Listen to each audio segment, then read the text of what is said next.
Ah, c'est-à-dire que potentiellement tu gardes ta position en overweek. Ça m'arrivait parce que des fois mes positions partent. Alors là, attends, la parole doit être coupée. Guillaume prend le relais. Parce que là, c'est vrai, là, ce qu'on entend, j'avoue, on n'est pas d'accord. Là, non. Les personnes vont prendre des effets de levier de malade à la fermeture, à l'achat et sur un autre broker directement dans le sens inverse. Il y a un trou de cotation. Donc d'un côté, à la matinée, tu gagnes beaucoup à la réouverture le lundi parce que le prix est soit allé à la hausse, soit à la baisse. Donc sur un broker, tu gagnes. Et de l'autre côté, le broker, il te remet à zéro la balance. Ou tu es en négatif sur le broker et tu te casses. Bon, des fois, les deux comptes crament, faut quand même le dire. C'est bien de le dire. Parce que le marché peut faire haut, bas, et on peut être exécuté des deux côtés et finalement, ça crache. On peut avoir potentiellement des pertes illimitées. Et j'en connais des personnes qui ont... Sur les réseaux, on a pu voir à droite à gauche. Qui ont perdu leur maison. C'est un produit qui est quand même plus complexe. Après, il faut être responsable quand même des choses qu'on fait. À un moment donné, il faut aussi être responsable. Et après, je suis tombé sur certains types de personnages. Certains qui me disaient, oui, tu gagnes de trop, c'est pas possible. Alors, tu gagnes pas assez, ça sert à rien. Et donc, au bout d'un moment, ça énerve un peu. Et du coup, j'ai préféré prouver la légitimité en tradant pour un broker devant tout le monde, plutôt que de sortir des papiers qui, au final, seront toujours critiqués. Si on parle, on va dire, d'un Français qui habite, on va dire, dans une ville normale, mettons Lyon, quel capital il faudrait pour vivre du trading, d'après toi? Pour être quand même relativement tranquille, pour pouvoir diversifier son risque, aller un peu à droite à gauche. Découvrez votre programme avec IG, partenaire officiel du GK Trading. Hugo Milanez, trader depuis 7 ans pour le podcast Wealth Talk. Merci beaucoup Hugo, je pose ça juste ici. Bienvenue dans cette nouvelle vidéo. Vous voyez un podcast, je suis accompagné de Guillaume Lydie que vous connaissez. Hugo Milanez que vous allez probablement découvrir du coup sur cette vidéo qui est trader depuis plus de 7 ans. Et aujourd'hui, ça va être un podcast peut-être de 40 minutes, 1 heure, on verra selon un petit peu les informations qu'on a à partager. Un podcast qui est assez intéressant. On a essayé d'innover avec les équipes du GK Trading. Pourquoi? Parce qu'ici, je ne sais pas si vous le voyez, on a des buzzers. Lorsqu'une personne va taper sur le buzzer, il va tout simplement pouvoir couper la parole à un des intervenants. C'est lorsqu'il est en désaccord total. Et évidemment, après, la personne pourra répondre et argumenter. Donc, ça va donner un petit peu de piment à ce podcast, c'est la première chose. Et à la toute fin du podcast, quand on aura posé des questions à Hugo par rapport à son trading, par rapport au prof firme, parce qu'il gère quand même du capital, plus de 500 000 sauf erreur. Après toutes ces questions-là, je vais faire tourner une roue, et ce sera le cas d'ailleurs pour tous les invités, avec plusieurs couleurs. Et selon la couleur sur laquelle il va tomber, on vous expliquera ça à la fin. Il y aura une question peut-être un petit peu délicate, pas toujours évidente à poser, mais Hugo a accepté de jouer le jeu. Donc ça, c'est à la fin du podcast. Ce que je propose, c'est qu'on commence tout de suite avec la présentation de notre invité de marque. Hugo, présente-toi, prends tout le temps qu'il te faut pour nous parler un peu de ton trading et surtout qui tu es, quel âge tu as, comment tu es tombé dans le trading. Ça marche. Alors, merci pour l'accueil. Alors, moi, c'est simple. Je m'appelle Hugo, j'ai 26 ans, je vais avoir 27 ans en fin d'année. J'ai commencé le trading à l'âge de 20 ans, 19 ans exactement. C'est assez particulier la manière dont j'ai découvert ça parce que j'étais en soirée avec un pote à moi et il m'a montré les fameux traders de Snapchat à l'époque. Ouais, c'était un petit peu le début, l'essor. Et en fait, il m'a dit, regarde, tu vas tout de suite accrocher, t'aimes bien les chiffres, t'aimes bien tout ce qui est un petit peu cartésien, etc. Donc, je me suis penché un petit peu sur le sujet. Et en fait, il s'avère que j'ai tout de suite accroché, j'ai tout de suite adhéré au truc. Donc, j'ai commencé un petit peu à me former avec cette fameuse personne, sans citer de nom. Puis bon, je suis allé assez vite, c'est-à-dire qu'au bout d'un mois, je suis tout de suite passé en réel. Ah oui, un mois après. Ouais, un mois après.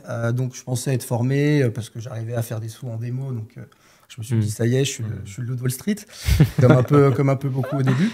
Ça s'est bien passé le premier mois, puis le deuxième mois, j'ai pris une grosse claque. Donc, à partir de ce moment-là, j'ai commencé à me remettre en question, à me calmer, me remettre en question et un petit peu comprendre plus en détail les rouages du trading. Et j'étais bien loin d'imaginer que ça allait me demander autant de travail pour en arriver là où j'en suis aujourd'hui. Ouais, clairement, on a tendance à penser que le trading, c'est facile avec ce qu'on voit sur les réseaux sociaux. Alors, ça ne veut pas dire que c'est inaccessible, mais c'est un métier, en fait, comme un autre, donc il faut évidemment travailler pour s'en sortir. J'ai vu aussi sur LinkedIn, d'ailleurs, tu es assez actif, tu postes pas mal de choses, c'est assez intéressant. J'ai vu déjà que tu tradais avec, comme j'ai dit au tout début, avec de l'argent de propre firme, où tu nous expliqueras plus ça en détail, avec des montants qui sont quand même assez importants pour ton âge, et ça, franchement, bravo à toi pour ça. Merci. Et aussi, j'ai vu que tu étais passé par le M Lyon, tu as travaillé aussi, et c'est comme ça qu'on se connaît, pour le courtier Admiral Markets. Alors, tu étais en stage chauffeur de ma part, mais tu as commencé assez jeune, et tu as réussi à intégrer un broker, parce que j'ai moi-même travaillé pour ce courtier. Et donc, qu'est-ce que ça t'a apporté aussi, ces expériences-là? Donc, à la fois le parcours universitaire, si tu veux nous en dire plus, le côté broker, et le reste, évidemment. Ok. Alors pour le côté parcours universitaire, bon, bah, on apprend un petit peu tous les basiques, hein, ça reste classique sur ton école de commerce. Et puis après, oui, c'est vrai que j'ai fait un premier stage d'abord en première année en banque. Donc j'étais conseiller clientèle, je faisais un petit peu aussi tout ce qui était assurance vie, investissement pour les clients, des prêts immobiliers multidevises en euros et en CHF. Okay. Et en deuxième année, effectivement, j'ai changé d'école, j'ai fait des concours passerelles, j'ai atterri à l'EM Lyon, du coup, où j'ai atterri, oui, chez Admiral Market. Alors c'était très intéressant comme stage parce qu'en fait, bah, j'ai vu un petit peu l'autre côté. Parce que moi, je suis devant l'ordi, j'ai mes courbes, j'ai mes bougies, j'ai mes cotations. Mais là, du coup, j'étais beaucoup plus en interne, j'étais plus au cœur du métier, quoi, qui est totalement différent de trader à proprement parler. Clairement. Et c'était une très bonne expérience. J'ai rencontré Faustin, justement. Et non, c'était vraiment et qu'est-ce que tu penses du coup des brokers CFD? Vu que tu as vu ça directement, tu as été broker, on appelle ça sales trader. Donc tu devais faire en sorte que l'expérience des clients se passait pour le mieux. Alors tu n'as pas fait d'analyse marché, mais tu devais quand même, pas utiliser le terme conseiller, mais tu devais guider les clients. Et dans cette expérience-là, qu'est-ce que tu as pu en sortir? Parce que moi, le fait d'avoir travaillé pour un broker, ça a tout changé dans mon trading. J'ai passé 3 ans, j'ai vu plein de clients perdre, j'ai vu heureusement certains clients gagner, j'ai vu le modèle économique des brokers, ça a tout changé dans ma vision du trading. Est-ce que toi, tu as eu un peu un effet positif à ça? Je suis assez d'accord. Alors, positif pour mon trading, oui. Après, quand je suis arrivé, c'est vrai que ça m'a un petit peu marqué, je ne m'attendais pas à ça en fait. Ouais. Là, c'est vrai qu'après, les brokers CFD, c'est quand même quelque chose qui est bien. Pourquoi? Parce que ça peut permettre justement à beaucoup de particuliers de pouvoir y accéder, parce qu'on peut être en micro-contrat, on peut être à 1 centime, 10 centimes le point. Donc quand on a des petits capitaux, c'est quand même quelque chose de très important. Et c'est plus facile que d'accéder, par exemple, à du futur, où là, il faut déjà des capitaux, on va dire à 5 chiffres, pour commencer un petit peu à s'amuser, quoi. Surtout si on veut être sur des vrais contrats, les contrats standards, sinon ça coûte un peu cher d'être sur les tout petits contrats futurs. Et donc, merci pour ta présentation. J'ai Guillaume du coup à côté de toi. Donc, vous le connaissez, Guillaume, sur la chaîne YouTube. Si tu veux te présenter peut-être rapidement, parce que la plupart des gens te connaissent déjà sur la chaîne, explique qui tu es, quel est ton type de trading et un peu ton parcours. Alors très rapidement, voilà, trader depuis plus de 10 ans, pratiquement 12 ans il me semble. Également scalper live pour un broker, et puis voilà, je développe mes activités en tant que trader, investisseur, formateur et tout ce qui va graviter autour du trading. Ok, très bien. Et en termes de stratégie trading, si tu peux en dire un peu plus, que ça on va comparer avec Guillaume. Tu as quel genre de stratégie trading? Alors moi je suis plutôt scalper, quelqu'un d'assez agressif sur les marchés de base. Et l'idée c'est toujours d'utiliser des outils, on va dire un peu volumétriques, quantitatifs, comme le volume profile, le footprint, pour justement essayer d'être le plus précis possible, prendre le moins de risques possible et ressortir le plus rapidement. Ok, super intéressant. Donc là, on va vous pouvoir confronter un petit peu les deux approches. Toi, ton type de trading, les outils que tu utilises un peu peut-être, si tu peux développer. Alors moi, ça va plus être de l'intraday, intra-swing. C'est-à-dire que j'aime bien prendre des positions en intraday sur des zones un petit peu importantes, que ce soit sur des zones daily, weekly, monthly, etc. etc. Et derrière, j'aime bien laisser vivre ma position et essayer de catcher des grands mouvements et de scaler ma position en fait, au fur et à mesure, tout en prenant des profits petit à petit, ce qui me permet du coup de travailler ma position et d'améliorer mon prix de revient unitaire en fait, quand je suis sur des grosses zones de prix, tout en prenant des profits. Donc c'est assez cool, enfin, pour ma part. Et après, en termes d'outils, je vais utiliser... ça reste du classique, hein, ça va être des bandes de Bollinger, des moyennes mobiles et un stochastique ou un MACD. Ok, et tu trades sur les CFD ou sur les futurs actuellement? Alors, je suis beaucoup plus actif sur les CFD. Sur les CFD, les marchés que j'apprécie le plus, ce sera les indices. Et je suis spécialisé du coup sur le DAX parce que c'est vraiment cet indice-là que je trade un peu toute la journée, quoi. Bon, on va y revenir par la suite. Oui, excuse-moi Guillaume. Justement, j'avais un petit point à revoir. En théorie, effectivement, c'est très bien de laisser courir les positions. Ça permet techniquement d'en gérer plus de gains. Mais est-ce que c'est pas risqué de rester longtemps en position? Dans le sens où une position peut être gagnante de 100, 150 points, c'est parfait, et tout d'un coup, un élément externe viendrait la rendre perdante. Et c'est là où le scalping, quelque part, on vient, on cherche, on repart, et on est sûr de l'avoir dans la poche. C'est une question. Alors, Oui et non. Oui, parce qu'effectivement, des fois, on a un trade qui part très bien, on peut être à 50, 100, 150 points, et on se dit, c'est bon, je peux mettre mon break-even, on n'en parle plus, la position, je ne veux plus la revoir. En fait, si, justement, on peut la revoir, parce que les mouvements de marché peuvent aller très très vite, surtout sur les indices où il y a beaucoup de volatilité. Ouais. Maintenant, comme j'ai dit, je prends des profits au fur et à mesure, et je fais en sorte de toujours travailler ma position et d'améliorer mon prix de revient unitaire. Ce qui fait que même si le prix remonte, j'aurais déjà pris des profits. Et tu remontes. Et derrière, je vais pouvoir reprendre une position par rapport à ce que j'ai déjà gagné, sans risquer plus, toujours en gérant mon risque. Et derrière, retravailler la position de cette manière. D'accord. Donc le stop qui passe break-even, etc. Voilà. D'accord. Ouais, je vois un peu mieux. Ouais. Ouais, et justement, en termes de ratio, vous pouvez dire du coup quel ratio vous utilisez en trading. Donc toi, tu es plus en day trading, toi plus en scalping. Ouais. Je sais que parfois, tu peux avoir des ratios défavorables. Toi, tu as quoi comme type de ratio dans ton trading? C'est sûr que ce n'est pas les mêmes ratios. Moi, alors pour prendre un TP1, j'aime bien attendre du 1/2 minimum pour le TP1. Parce qu'en fait, je me dis que quand tu es à 1/2 en termes de distance, si tu risques 50, quand tu vas prendre ton TP1 avec un ratio de 2, tu vas prendre tes 50 balles en fait. Donc tu rattrapes un futur stop par exemple. Donc j'aime bien prendre un TP1 sur du 1/2. Et après, ça peut aller beaucoup plus loin. Ça peut monter 1/5, 1/10 en fonction de la position swing et jusqu'où je vois qu'elle peut potentiellement aller. Et donc toi, tu travailles du coup avec des ratios ultra favorables. Donc tu as des petits stops pour des gains assez élevés. Et tu n'as pas eu de difficulté à gérer tes risques. Parce qu'au final, en faisant ça, tu as forcément énormément de trades perdants.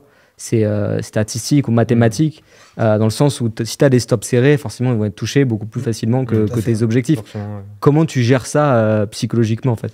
Alors au début, c'est vrai que c'était pas évident, parce que je prends un exemple un peu con, mais si en début de journée tu te prends déjà 2 stops, admettons qu'on prenne 1% de risque, je suis plus 1%, je suis en dessous, ça fait moins 2%. Moins 2% sur la journée, en fonction du capital, ça fait déjà très mal au moral, et ça peut être compliqué même derrière d'oser reprendre une position. Donc en fait, ce que j'ai fait tout simplement, c'est que j'ai baissé mon risque. Et comme ça, en fait, si j'en perds 2, par exemple sur la 0,5, je suis qu'à moins 1%. Et derrière, j'ai pas la peur ou l'appréhension de reprendre un trade sans attendre le lendemain. Quoi. Quand tu dis baisser le risque, c'est par rapport à la taille de la position? Ouais. Ok, d'accord. Capital. Ouais. Okay. Et toi, Guillaume, du coup, en termes de ratio, explique-nous un peu comment tu fonctionnes. Voilà, moi j'ai des ratios qui peuvent faire fuir certains. C'est vrai que des fois, j'ai des ratios qui sont défavorables. Ouais.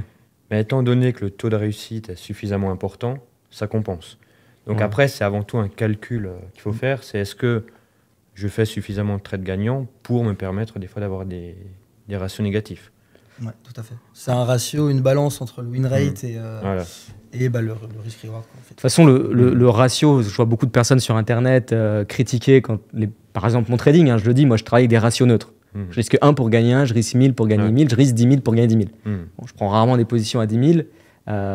Mais je peux prendre des positions à 1500 ou à 2000 de risque.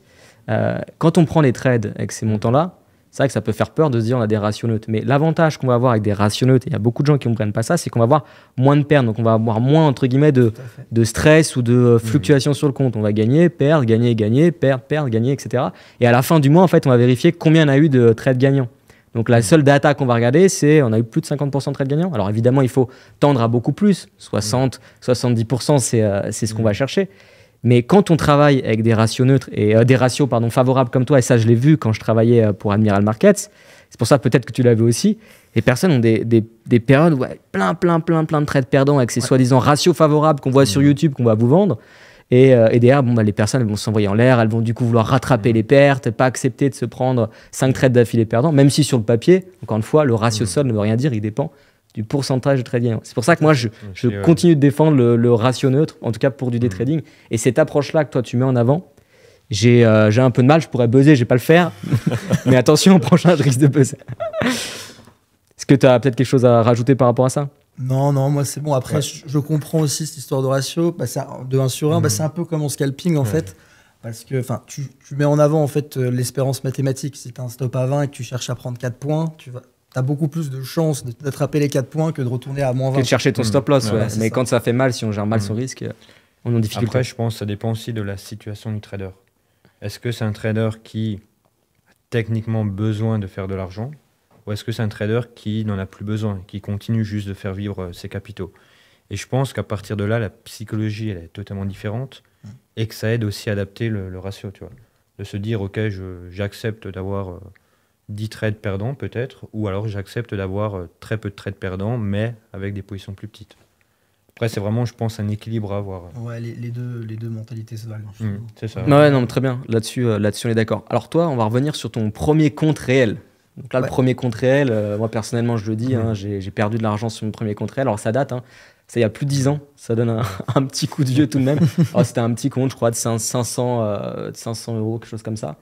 Au début, je gagnais. C'est-à-dire que je gagnais des sommes assez intéressantes. Je gagnais 200 € par jour avec un compte de 500, mais j'ai fait ça pendant 3-4 jours. Hein. Après, ça s'est vite arrêté. J'avais l'impression, comme toi, d'être le loup de Wall Street. Au final, ça n'a pas fonctionné. Toi, quelle était ton expérience, être plus en détail, et quels étaient les montants de tes premiers comptes réels? Comment tu as vécu ça psychologiquement? Est-ce que tu t'es dit, je vais persévérer, ou je fais une petite pause? Il y a beaucoup qui arrêtent le trading, alors premier compte perdu. Alors surtout, c'est des petits montants souvent quand les personnes commencent. Ouais, et c'est dommage, c'est dommage. dommage. Les gens se découragent vite, malheureusement. Non, moi, j'avais posé 1 000 $ sur un broker. Et faut savoir que j'avais aucune gestion du risque et presque aucune compétence. Je tradais à l'instinct et je connaissais support résistance, quoi. Au mieux. Je mettais mes indicateurs, mais je savais même pas les utiliser. Enfin, c'était une catastrophe. Et ce qui est assez drôle, c'est qu'en fait, en un mois, j'ai fait 35% le premier mois. Mais c'est que de la chance. Hein. Non, mais c'est vraiment que de la chance. C'est comme au casino, c'est pareil. C'est vraiment que de la chance. Et le début du mois d'après, donc là, j'étais super content. Je disais à ma mère, c'est bon, je vais lâcher mon travail, ne faites pas ça. Je vais lâcher mon travail, etc. C'est bon, je peux en vivre et tout. Puis le mois d'après, première semaine, j'ai pris moins 30% en un trade. Donc là, je me suis dit, ouf. Gros problème de gestion de risque. Ouais. Là, il y a un problème. Et c'est vrai que ça m'a refroidi pendant un petit mois. Du coup, je me suis un peu calmé. J'ai arrêté un peu de trader. Je suis repassé en démo. J'ai fait plus de recherches. Et là, j'ai commencé à me former. Voilà. Ok, ouais, très intéressant. Toi, tu as eu une expérience similaire, Guillaume? Un peu différente dans le sens où mon père faisait déjà du trading à l'époque. Donc, on va dire j'étais confronté à ça très tôt. Ouais. Et quand j'ai commencé vraiment sur mon compte réel, j'avais, on va dire, déjà une bonne connaissance. Et donc, j'y allais comme un cochon. Il faut dire les choses comme elles sont. Et de ce fait, au début, gagner beaucoup. Mais après, effectivement, comme tu le dis, tu es aussi rattrapé par la réalité. Et aussi, d'un point de vue psychologique, tu te dis, j'ai fait tant et tant aujourd'hui. C'est pas normal. J'aurais pas dû faire tant et tant. C'est qu'il y a un problème. Tu sais qu'il y a un truc qui n'est pas normal et qui n'est pas durable. C'est ça. Et j'avais l'avantage, d'une part, d'être déjà formé. Mais c'était aussi un inconvénient, quelque part, d'avoir peut-être trop d'expertise trop jeune. C'est ça le problème. Après, je pense quand même plutôt un avantage que, je sais pas toi, ce que ta mère a pensé ou ton père ou peu importe tes proches quand tu t'es lancé en trading. Moi, quand j'ai lancé ma première boîte, je faisais des signaux trading, ce que je fais pas du tout. Je l'ai pas fait longtemps. D'ailleurs, on y reviendra si c'est un bon plan ou pas. Quel est ton avis par rapport à ça? Mais quand je me suis lancé dans le trading et dans des services associés au trading, moi, mes proches, ils m'ont dit, mais t'es un peu con, pourquoi tu fais ça? Personne gagne en trading. Après, c'est peut-être la mentalité franco-française aussi. Mais je pense que c'est quand même mieux d'avoir justement des personnes qui sont dans le domaine, qui peuvent justement te guider, te remettre un peu à la réalité. Moi, je pensais qu'on pouvait faire du 30% par mois tous les mois. Et il y en a beaucoup sur Internet qui pensent encore ça. Je le vois dans mes commentaires. Ils me disent, mais Faustin, t'es complètement à côté de la plaque. Moi, ça fait un an que je fais du 20% par mois. Moi, j'ai du mal à y croire. De manière durable, on peut faire des coups en bourse, mais d'avoir des proches qui connaissent le métier, ça peut être aussi un plus. Alors, je ne dis pas que mes parents derrière m'ont pas soutenu quand ils ont vu que ça a marché, que j'ai fait mes activités, que j'ai aussi intégré un broker au départ pour avoir de la stabilité. Mais je pense que c'est quand même plutôt un atout, honnêtement. C'est un atout, voilà. Mais il faut juste garder les pieds sur terre et pas se dire j'en sais assez et je fonce de trop. Toujours quelque chose à apprendre de toute façon. Ok, très bien. Alors maintenant, on va passer sur la suite. Une autre question, on va dire un peu d'actualité, les propres firmes. Quel est votre avis sur les propres firmes? Toi, tu traites, je crois, en propre firme ou un modèle peut-être un peu équivalent. Tiens, Guillaume, allez, commence à nous donner ton avis sur les propres firmes. Alors, les propres firmes, effectivement, je les utilise tant d'un point de vue personnel que professionnel. Et je trouve que c'est quelque chose qui est intéressant, dans le sens où tu peux débloquer rapidement du capital. Après, là où il faut tout de même faire attention, c'est que pour l'instant, il n'y a pas de régulation vraiment par rapport aux propres firmes. Et donc, quand vous gagnez un peu, retirez. Attendez pas d'avoir 200 000 de payout au risque qu'il y a des difficultés. C'est un peu l'avis que j'ai, mais effectivement, c'est quelque chose qui, je trouve, est une chance pour débuter rapidement. Et toi, Hugo, du coup? Alors, je suis assez d'accord dans le fond sur ce qu'il a dit. Je trouve que c'est très bien pour les personnes qui n'ont pas forcément beaucoup de capitaux de côté ou quand bien même qui veulent essayer de trader avec un peu plus, ils mettent un petit billet, ils réussissent ou pas à passer les challenges. Et derrière, ils tradent avec le capital. Après, effectivement, c'est encore, même si ça fait déjà quelques années que ça existe, c'est pas régulé. On en a vu beaucoup depuis fin d'année dernière qui ont eu des fermetures ou des clients ont eu des comptes gelés, donc ils n'avaient plus rien derrière. Donc l'idée, c'est soit de diversifier et d'aller sur plusieurs propres firmes, comme ça, s'il y en a une qui merde, tu as toujours un compte à côté. Ça peut être pas mal parce que ça m'est arrivé, donc c'est pour ça je l'ai encore en travers. C'était MyFiceFund, ça? Ouais, c'est ça. Ça fait mal. Et en plus, pour la petite histoire, alors je sais que c'est différent au futur sur les propres firmes futures, mais il faut quand même savoir que le business économique d'une propre firme sur CFD, c'est pas réellement de gagner de l'argent avec ses traders, c'est plus de gagner de l'argent en faisant passer des challenges aux gens, parce qu'ils savent que la plupart des gens ne vont pas réussir les challenges, vont devoir repayer un challenge et ou ne vont pas garder leur compte très longtemps. Je crois qu'il y avait des stats qui étaient sortis sur FTMO, il y a, je crois, 2% des personnes qui réussissent un challenge qui gardent un compte plus de 6 mois. Il y a des stats à ce niveau-là. C'est très hardcore. Je crois qu'il y en a 20% sur les propres firmes, on va dire les propres firmes sérieuses, parce que je pense qu'FTMO, ça reste sérieux, même si sur CFD, c'est les leaders. Si eux ne sont pas sérieux, je ne sais pas qui est sérieux. Mais globalement, il y a 20% des personnes qui arrivent à avoir leur challenge. Le problème, c'est qu'une fois qu'on a le capital, c'est de le tenir. Beaucoup de gens ont du mal après avec la psychologie, même si, in fine, c'est des comptes virtuels en réalité. C'est écrit d'ailleurs sur la propre firme. Mais le modèle des propres firmes, je trouve que c'est un modèle qui peut être super intéressant. Le problème, moi, c'est le manque de réglementation fait que je ne le vois pas sur une vision long terme. C'est-à-dire, vous faites une propre firme, vous encaissez votre cash, elle saute, c'est pas grave, vous en faites une autre. Vous pouvez avoir plusieurs stratégies sur différentes propres firmes, acheteur d'un côté, vendeur de l'autre. Les règles pour moi de trading que j'ai sur mon compte, on va dire de trading classique, ne sont pas du tout les mêmes sur ce que je pourrais faire en propre firme. Tout à fait, oui. Et c'est vraiment, je joue avec leurs propres règles. Il faut savoir qu'il y a un risque à respecter, un drawdown à respecter, un risque de perte maximum du journalier. C'est des choses à prendre en compte parce qu'un mec qui va faire un peu le fou sur un compte à 1000, 5000, j'en sais rien, qui va dire allez, je prends 4%, ça, vous faites ça en propre firme, vous n'allez pas tenir longtemps. C'est mort. C'est pas possible. Et il y a également une autre règle, alors qui ne s'applique pas à toutes les propres firmes, mais c'est celle d'avoir une constance dans le nombre de jours de trading. Et ça, c'est quelque chose qui peut aussi, on va dire, un peu pénaliser le trader. C'est que le lundi, par exemple, je ne trade pas, le vendredi non plus. Donc, il reste 3 jours. Est-ce que ces 3 jours sont suffisants pour être, quelque part, approuvés par la propre firme? Et là, ça peut poser problème aussi. Il sert de plus en plus les vis. Ouais, et puis même sur les propres firmes, je crois, futures, en réalité, vous êtes sur effectivement les flux futurs, donc entre guillemets les bons prix, mais ça reste aussi sur du virtuel, quoi qu'il arrive sur du futur, sans faire de ma part. Donc ils ne peuvent pas effectivement magouiller le spread comme ça a été fait avec MFF, mais bon, ça reste sur du virtuel. Et donc leur modèle économique, pour moi, reste le même, c'est-à-dire d'encaisser des challenges. Faut pas se dire oui, mais c'est parce que c'est sur futur, etc. Sur futur, c'est quand même mieux, je pense, parce qu'ils ne sont pas réglementés pour faire du CFD. Un broker qui fait du CFD qui est réglementé, il n'y a pas de souci. Mais dans tous les cas de figure, futur ou pas, les propres firmes ont besoin que les personnes crament leurs comptes. C'est comme ça qu'ils tiennent. Et c'est les comptes cramés, c'est les challenges foirés qui vont payer, en fait, tout simplement. Guillaume Lydie, quand il fait de temps en temps des payouts, c'est parce que tu as volé de l'argent d'une personne qui a fait des challenges. Je simplifie au maximum, mais bien évidemment, je plaisante. Désolé. on accepte les excuses. Après, il y a aussi beaucoup de personnes qui se lancent dans les propres firmes sans formation, sans expérience, ou ils ont fait une formation, un mois après, ils vont faire des propres firmes. J'en vois, y compris chez GK Trading. Tu penses Guillaume ou Hugo, qu'il faut combien de temps avant d'envisager de faire une propre firme pour quelqu'un qui part de zéro? Il se dit ok, super, il y a les propres firmes, ça existe. Combien de temps il faut pour envisager de faire son premier challenge en partant de zéro? Ça va dépendre de l'application de la personne dans son apprentissage, son backtesting, son approche et sa psychologie, ça c'est une évidence. Mais au moins, il faut attendre 4 à 6 mois. Et encore, 4 à 6 mois, fais déjà des propres firmes parce qu'il y a des free challenge que tu peux passer. Entraîne-toi déjà en free challenge, essaye déjà d'avoir 1 ou 2 free challenge et après, passe un compte propre firme. À moins que tu veux jeter de l'argent par les fenêtres, mais ça, c'est libre à chacun. Ouais, donc 4-6 mois. Et toi, Guillaume? Alors moi, je vais être plus radical que toi. C'est que si vous n'êtes pas capable de tenir un compte démo 3 mois ou 6 mois, faites pas de propre firme. Bon, j'utilise le buzz vu que personne n'utilise.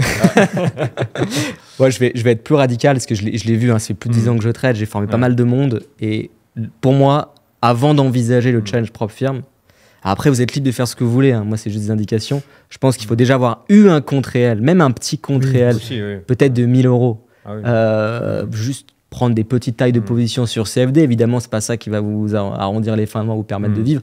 On est bien d'accord. Ouais. Mais vous êtes en conditions réelles, vous savez ce que c'est que les différentes notions, vous savez ce que c'est que le risque de gap, vous savez ce que c'est que le slippage, vous connaissez réellement, vous êtes un peu confronté déjà à des concepts de base. Et une fois qu'on a fait cette étape-là du compte réel, on peut envisager le challenge. Donc je pense qu'il faut d'abord avoir un petit compte réel. Je suis d'accord. Moi, pour moi, il y a 4 étapes. Enfin, c'est un processus en 4 étapes.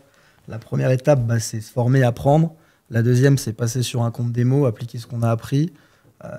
Une fois qu'en démo, on est rentable, sans rester trop longtemps en démo, parce que ça peut poser problème au niveau de la psychologie après, vu que c'est pas ton argent à toi. Et ça, en vrai, quand t'es en réel, tu t'en rends pas compte. Le démo, pour moi, ça sert à rien. C'est juste pour comprendre la plateforme. À un moment donné, il faut être confronté au marché sans prendre trop de risques. Attention, c'est des petits comptes. On va pas risquer de l'argent. On ne peut pas se permettre de perdre déjà. Donc ça, c'est étape 2. L'étape 3, c'est effectivement, tu passes sur un compte réel avec un petit capital. Tu essayes de le tenir sur une période que tu te donnes. Après, c'est pas parce que tu es rentable 3 mois que tu vas être rentable 2 ans. Ça, faut bien le comprendre aussi.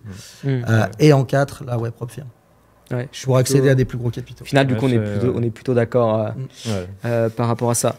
Merci pour vos réponses côté propre firme. J'espère que ça va en aider certains. Alors, prochaine question de ton point de vue, Hugo et Guillaume. On va voir si vous êtes d'accord. Quel capital il faut pour vivre du trading? Après, c'est bon, évidemment, c'est propre à chacun. Si vous habitez en Suisse, comme moi, il faudra peut-être un capital plus important. Si vous habitez en Thaïlande avec une fiscalité optimisée, ou comme toi, quand tu es parti plusieurs jours, c'était dans quel pays, rappelle-moi? En Colombie. En Colombie, bon, voilà, peut-être qu'il faudra un capital plus faible. Mais si on parle, on va dire, d'un Français qui habite, on va dire, dans une ville normale, mettons Lyon, quel capital il faudrait pour vivre du trading, d'après toi? Pour être quand même relativement tranquille, pour pouvoir diversifier son risque, aller un peu à droite à gauche, 200 000. Désolé. Pas de souci. Je te laisse du coup argumenter. Pourquoi j'ai buzzé? Effectivement, 200 000, c'est déjà pas mal, mais je pense avant tout, et par rapport au retour d'expérience que j'ai pu avoir, pour moi, pour mes clients, c'est plutôt 250 000 minimum. Vraiment pour pouvoir faire différentes allocations et pour pouvoir tout simplement diviser le risque différemment. Donc, 200 000, c'est déjà très bien, ça, on est d'accord. On peut arrondir les fins de mois, mais on ne peut pas en vivre. Moi, je dis en fait, il ne faut pas juste en vivre, il faut être confortable. Ouais, sinon on prend trop de risques. Il ne faut pas avoir une pression psychologique qui se rajoute non plus derrière. C'est ça. Après, moi, je pars du principe que si tu n'es pas dégueu, tu arrives à la fin à faire entre 2 et 4% par mois, ce que je trouve raisonnable. Par rapport à certains. Ouais, mais c'est pas tous les mois, c'est ça que les gens ne comprennent pas, ça dépend des conditions de marché. Après, il faut le prévoir, quoi, parce que c'est sûr, il y a peut-être un mois tu vas faire 6-7%, mais le mois d'après, tu vas faire moins 4%. Quoi. Donc ça aussi, il faut le prévoir. C'est sûr que quand tu sors tes sous, il ne faut pas tout cramer non plus derrière. Quoi. Ça serait un peu con. Je suis bien d'accord à ce niveau-là par rapport à ce que tu viens de dire. En revanche, par rapport au capital, moi je pense qu'il faut beaucoup plus que même 250 000 pour vivre. Alors après, c'est peut-être dû aussi à mon rythme de vie, quoique je fais quand même assez attention à mes dépenses. Mais c'est surtout pour un confort mental. Ça veut dire qu'effectivement, avec 200 000, même avec 100 000, on peut prendre un lot sur l'eurodoll. Un lot, ça permet quand même de gagner un certain nombre de points. C'est le contrat standard qui est à 100 000 euros. Donc sans effet de levier. Tu as 100 000 euros sur ton compte, tu prends un lot. Donc en soi, même avec 100 000, on peut faire des choses incroyables. Mais la question à se poser, c'est est-ce qu'on a envie d'être stressé quand il y a des mois qui ne vont pas? Est-ce qu'on a envie de pouvoir faire du trading de manière sereine et surtout, pas devoir courir après les trades et chercher le trade des qualités et sans devoir se dire tiens, il faut que je gagne de l'argent pour en vivre. Je travaillais à l'époque avec un partenaire qui faisait des conférences à HEC. Il s'appelle Hugo aussi, il se reconnaîtra peut-être sur la chaîne. Le gars, il vivait vraiment de son trading, mais c'était un stress incroyable. J'ai jamais vu ça. C'est-à-dire que s'il ne sortait pas d'argent, il ne pouvait pas payer son loyer, quoi, en gros. Là, c'est il a tenu comme ça, parce que franchement, c'était un mec qui était assez bon sur les marchés. Mais là, aujourd'hui, il fait plus ça. Aujourd'hui, il a des capitaux plus importants. Et peut-être que là, dans ce cas de figure-là, une fois que vous avez 200 000 sur un compte, ou même si vous n'avez pas ces 200 000-là, vaut mieux faire des propres firmes une fois que vous avez prouvé que vous êtes bon sur un compte réel. Et dans ce cas, les propres firmes peuvent être une solution, encore une fois à court terme, mais qui vous permettra peut-être d'alimenter votre compte. Et, aussi. Compte perso, aussi. Regarde, le prix d'un appartement, Guillaume. On était à Monaco il n'y a pas si longtemps que ça. C'est bon, on ne va pas prendre cet exemple-là, mais dans le sud de la France. C'est combien un appartement dans le sud de la France dans 60 mètres carrés? Disons quelque chose de correct, là où je suis en train de m'installer, c'est Vraiment quelque chose de correct. Je parle Ouais, 250 000 après. Voilà, 250 000, c'est juste pour se loger. 250 000, c'est votre outil de travail. Parce que le capital, c'est son outil de travail. Donc, si on prend ça en perspective, c'est pas des montants incroyables. C'est pour ça que vivre du trading avec 10 000 €, on le voit beaucoup sur Internet. C'est impossible. C'est pas possible. Dans ce cas-là, faites des propres firmes. Vous voulez gagner du cash vite, faites des propres firmes. Tu vas te faire un petit complément de revenu, mais tu vas pas faire des 3 000 balles par mois. Ça, c'est une évidence, quoi. À moins que tu fasses le port. Mais bon, ça va marcher sur un mois, mais pas... C'est comme des coups en crypto. Les coups en crypto, ça se fait. Les personnes ont fait des coups incroyables et tant mieux, vraiment, c'est super. Mais de manière durable, je pense que c'est un peu plus délicat. Justement, tu as déjà anticipé la question suivante que je voulais te poser par rapport au pourcentage qu'on peut gagner. Du coup, je vais laisser Guillaume répondre. Pour toi, on peut viser quoi en pourcentage par mois peut-être avec ton type de trading de scalping? Alors, je parle bien en scalping. On peut viser du 8% par mois, mais avec le risque qui est associé. Ça, il ne faut pas l'oublier, parce qu'on entend souvent la première partie, les 8%, mais le risque derrière, il faut l'avoir à l'esprit. Et après, encore une fois, ce n'est pas tous les mois. On peut avoir des mois flat, des mois négatifs. Voilà, donc il faut être assez réaliste là-dessus. Et tes mois négatifs, comment tu les gères, sachant que tu l'as dit dans le podcast, tu as des ratios défavorables, donc tu dois avoir des daily stop loss. Daily stop loss, ouais. On va nous expliquer ça peut-être par la suite. Comment tu gères tes pertes? Parce que du coup, tes pertes, elles peuvent être assez lourdes au final. Mine de rien. Elles peuvent être assez lourdes, effectivement, mais après, je suis assez drastique sur ma gestion. C'est-à-dire que j'enchaîne, par exemple, 2 trades. Si les 2 sont perdants, j'arrête pour la journée. Si le daily stop est atteint, j'arrête pour la journée. Si le le week stop ou stop week, prenons le sens qu'on veut, est atteint, j'arrête pour la semaine. Donc, il faut être vraiment très discipliné, voilà, pour ne pas tomber dans des phases. Et vous pensez que le scalping est accessible aux débutants ou pas? Ouais. Non. Explique-nous ça. Alors pourquoi je trouve que c'est pas accessible aux débutants? Parce que justement, déjà, ça demande énormément de compétences. Il faut vraiment bien s'y connaître pour faire du scalping, parce qu'on n'a pas le droit à l'erreur. Il faut être super réactif. Et psychologiquement, à tenir des journées de scalping, je trouve ça hyper difficile. Ouais. J'en ai fait personnellement. Je faisais des super matinées. Et il suffisait que je me prenne 2 pertes là en fin d'après-midi et ça me niquait ma journée en fait. Et en fait, ça m'a rendu fou. J'ai essayé de faire ça pendant 2-3 mois et j'y arrivais pas, quoi. En tout cas, moi, ça me correspondait pas et le stress que ça engendrait derrière était trop pénible, quoi. Puis tu es devant l'ordi, tu dois pas bouger devant l'ordi. En intraday, c'est un peu plus souple parce qu'une fois que tu as analysé tes zones, tu as fait ton cadrage, tu mets ton alerte, tu attends. Quand ça bip sur ton téléphone, sur ton ordi, tu retournes sur le graphique et là, tu attends un signal et tu rentres, quoi. Je suis bien d'accord avec toi. J'ai plutôt une approche similaire à la tienne au final, vu que je fais de l'intraday, du day trading, même un peu du swing trading. Et le scalping, c'est ce que je dis. Bon, pour moi, c'est pas adapté aux débutants. Ça fait un sacré moment de temps que je le dis. Et ça, je l'ai vu aussi quand j'étais courtier. Mine de rien, c'est ça aussi qui m'a servi. C'est que j'ai vu passer pas mal de clients. T'es pas resté aussi longtemps que moi chez ce broker-là, mais tu as bien vu, tout le monde veut faire du scalping, parce que si les brokers qui communiquent dessus, évidemment, ça génère plus de spread, plus de commissions. Et un rapport de l'AMF l'a montré, je ne sais plus quand il est sorti ce rapport, il montrait que plus vous passez de transactions, plus vous avez de risques de perdre. Moi, je préfère faire de la qualité que de faire du scalping, où généralement, en scalping, on va passer beaucoup d'ordres. Ce n'est pas toujours le cas. On peut faire du scalping, on va prendre qu'un trade par jour et aller chercher 4-5 points. Mais souvent le scalping, voire moins, souvent le scalping, c'est passer un max de trades et on est sur l'écran et c'est ce qu'on voit un peu dans les films. Ouais, mais ça, c'est les films. Oui, non, mais c'est Wall Street. Mais c'est ce que beaucoup de particuliers aujourd'hui vont faire. Ils veulent trader comme des malades. Il y a une mauvaise image en fait. Il y a une mauvaise image et un manque de connaissances. C'est-à-dire que on me demande à moi, par exemple, de scalper avec des moyennes mobiles, mais je n'y arrive pas. Parce que ce n'est pas adapté et beaucoup vont scalper avec des moyennes mobiles. Je suis bien d'accord. Scalper avec du footprint, par exemple, ou du volume profile, c'est quantitatif, c'est volumétrique, c'est adapté. Je suis d'accord. Et déjà, de ce fait, avoir les bons outils permet d'être meilleur et d'être plus adapté. Et dernier petit point... Intéressant, vas-y, continue. Ouais, aussi. C'est aussi, alors tu parlais du nombre de trades élevés, ça c'est plus dans les films, voilà, on voit les carnets d'ordre qui défilent. C'est pas que dans les films, vraiment, je te dis, je l'ai vu, les clients ils font ça. J'ai vu des clients font ça. C'est le problème. Ils regardent les films et après ils arrivent chez eux, 5 carnets d'ordre et toute la journée. Non. Le scalper, il prend, comme je disais avant, 2 trades et il arrête. Si c'est que ça qu'ils font comme dans les films, déjà c'est déjà pas mal. C'est déjà pas mal. Mais il prend le scalper, prend 2 trades et il arrête. Alors, soit pour la journée, soit pour 2 heures, il va faire une pause, etc. Mais Le scalper, c'est vraiment un peu le mathématicien fou qui est hyper précis, mais en aucun cas qui va pianoter sur Ouais, les mais carnets.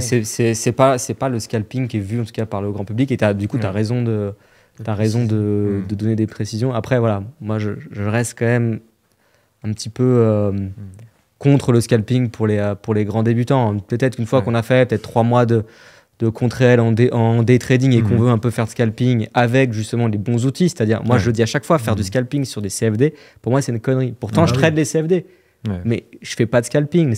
Quand on fait du scalping, on a besoin d'avoir un carnet d'ordre, la lecture du bid, du ask, etc. Toi, tu utilises un peu le carnet d'ordre. Voilà, si tu es sur du CFD que tu t'es amusé à faire. Il est faussé le carnet d'ordre. Déjà, il n'y a même pas de carnet d'ordre en réalité. C'est broker entre guillemets, donc chaque broker n'a pas le même pas le même prix et pas le même carnet. C'est comme aller skier sur l'herbe, ça marche pas. Exactement. Pour imager un peu. Non, mais bien sûr. Et donc, ouais, très attention au choix du produit pour tous ceux qui regardent ce podcast, qui veulent faire du scalping. Déjà, formez-vous, peut-être soyez avant solide en day trading, ou si vous faites une formation très très très solide en scalping. Ça se fera pas du jour au lendemain. Ça sera toujours pour moi plus dur que les trading, mais après, comme tu le dis, les performances sont potentiellement un peu plus importantes aussi. Super intéressant. Après, je trouve que ce qui est important de voir quand tu choisis ton style de trading, c'est que déjà, il faut choisir son style de trading, pas forcément par rapport à ce qu'on a envie de faire, mais plus d'abord par rapport à son emploi du temps. C'est hyper important. Clairement, ouais. Parce qu'un mec qui fait du 10 heures par jour, qu'il est au travail, qu'il n'a pas accès à Internet ou à des ordis ou quoi que ce soit, faire du scalping, avant qu'il se cale sur une session très tard le soir, ça va être compliqué. De l'intraday, c'est pareil, parce qu'il faut quand même faire un peu de gestion de position. Donc lui, il va plus avoir un profil adapté swing par rapport à son emploi du temps. Donc c'est aussi comme ça que j'aime bien voir les choses et les appréhender, quoi. Non, mais t'as raison de le dire. C'est sûr que si tu travailles avec des horaires de bureau et que tu fais du scalping, ça va être bonne chance. Peut-être tu vas faire le scalping peut-être sur des cryptos le week-end éventuellement, mais bon, je sais pas si c'est la meilleure des idées. Passons un petit peu sur le côté stratégie. Comment vous avez développé en fait vos stratégies trading? Je vais surtout parler quand même à Hugo, qui est notre invité, vu que le temps passe. Comment tu as développé ta stratégie? Comment tu l'as trouvée? Pourquoi cette stratégie? Alors j'ai fait comme tout le monde, j'ai pris une formation. Ça s'est bien passé? J'en ai pris plusieurs, j'ai fait je crois 7 ou 8 formations quand même. Mais je pense que tu as bien fait, ça fait partie du processus. Ouais, parce que c'est ce que je disais, des stratégies, il y en a plein qui sont rentables, mais après, on va pas avoir la même sensibilité par rapport à un indicateur, comme tu disais tout à l'heure, toi avec les moyennes mobiles, ou par rapport au même type de trading, ou à la même approche, etc. C'est pour ça que c'est bien. Bon, déjà, il faut bien choisir ses formations et ses formateurs, c'est important. Pas prendre un truc complètement bullshit. Et ensuite, en apprenant un peu de partout, moi, je me suis, entre guillemets, confectionné ma méthode perso à moi en prenant, si je peux dire, le nectar de chaque formation que j'ai ajouté, qui faisait sens pour moi dans ma manière de voir les choses. Et c'est comme ça, petit à petit, que j'ai développé ma stratégie, quoi. Parce que pour moi, faire un copier-coller exact d'une stratégie, ça reste très compliqué, quoi. Justement, est-ce que c'est pas dangereux d'essayer de créer sa stratégie plutôt que de reprendre quelque chose qui fonctionne déjà, tu vois? Je veux dire, si tu as une stratégie qui est prouvée, qui fonctionne, est-ce qu'il ne vaut pas mieux la recopier bêtement plutôt que d'inventer quelque chose? Tu vois, c'est une question qu'on peut se poser. Je suis d'accord avec ton point de vue, mais en fait, le trader qui a créé la stratégie, c'est pas toi. Et le trader en question, il n'a pas la même psychologie que toi. C'est pas le même humain, c'est pas la même personne en fait. Ça se défend. Donc je suis mitigé moi sur cet aspect-là, parce que si tu laisses un débutant, même quelqu'un qui a 6 mois de trading, quelqu'un que je forme, dire fais ta propre stratégie, ok t'as ça c'est le support, ça c'est la tendance, tu donnes un certain nombre de règles. Au début il va pas y arriver. Il va jamais y arriver. Moi je pense qu'il faut suivre une méthode qui a fait ses preuves, qui est backtestée. Et l'adapter, la personnaliser en fonction de soi. Et après tu la personnalises, par exemple au niveau du choix du produit, au niveau peut-être ton plan de trading qui va changer un peu. Mais toutes les stratégies sont très similaires en réalité. Si tu fais du trading directionnel en tout cas. Souvent on dit effectivement une stratégie est propre à chacun. Oui et non, j'aime pas trop cette réponse oui et non qui ne peut rien dire au final. Mais je pense que quand même quand on débute en tout cas, mon avis c'est de dire on respecte une stratégie à la clé, on n'essaye pas de changer le méthode toutes les 2 secondes, on se base sur une méthode et après si on se rend compte que c'est pas si puissant que ça, on évolue sur autre chose et on optimise un petit peu. Surtout ça, et pour rebondir avec ce que tu as dit, je l'ai fait aussi, donc je peux en parler, quand on est débutant, on a tout de suite tendance à vouloir trouver la stratégie, le Graal, celle qui va nous faire gagner, percer sur les marchés, etc. Et en fait, ce qui se passe, c'est que tu découvres une stratégie, tu te dis ah putain, ça marche bien et tout. Tu vas prendre 3-4 trades, ça va bien se passer, tu vas prendre 2 pertes, tu vas vouloir changer de stratégie. Et ça, c'est une grosse erreur. C'est vraiment une grosse ouais. erreur. Et pour la petite info, il y a plein de trucs que j'ai appris au bout de ma deuxième année de trading, que j'ai arrêté d'utiliser parce que je pensais que ça fonctionnait pas. Et aujourd'hui, je réutilise ces mêmes choses. Et ça fonctionne très bien avec pour moi. Ouais, 100%, 100% d'accord avec ça. Voilà. C'est incroyable ça. C'est dès qu'on a un trade perdant, enfin pour les particuliers débutants, bah, c'est bon, ils changent de méthode. Ils cherchent la stratégie miracle, mais malheureusement, je l'ai pas trouvé en tout cas moi la stratégie miracle. Et le problème, c'est que si chaque fois qu'il change de stratégie, il tombe sur les peut-être 2 trades perdants d'une nouvelle stratégie, bah, ils trouveront jamais la stratégie puisque ils arriveront sur la stratégie B. Ouais. Mince, c'est perdant, je passe à la C. Mince, c'est perdant, alors qu'il suffisait de faire un trade en plus. Ouais. Et en fait, ce que les débutants comprennent pas, c'est que le trading, c'est un peu un jeu de proba d'un certain côté. C'est-à-dire qu'il ne faut pas se baser sur 2 trades. Même ceux qui se basent sur 100 trades, ça reste faible comme nombre de data en fait.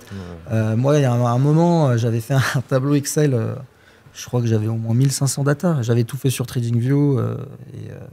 Et à la fin, j'avais mon résultat. Mais des fois, je prenais peut-être 5-6 pertes de suite.